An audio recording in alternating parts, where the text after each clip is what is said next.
কচিলাম বাংলা পার্শ্বে মাছকে ধুয়ে জিরের বাটায় দাও।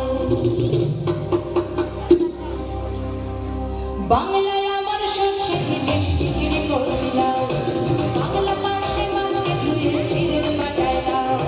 বাংলায় আমার সর্ষে ইলিশ চিংড়ি কচিলাম বাংলা পার্শ্বে মাছকে ধুয়ে জিরের বাটায় দাও। বাংলা ভিতরে বাংলা বুকের ভিতরে বাংলা ভিতরে বাংলা বুকের ভিতরে বাংলায় আমার সর্ষে ইলিশ চিংড়ি কচিলাম বাংলা পার্শ্বে মাছকে ধুয়ে জিরের বাটায় দাও। বাংলা ভিতরে বাংলা বুকের ভিতরে বাংলা ভিতরে বাংলা বুকের ভিতরে।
মা ও বাবার জন্য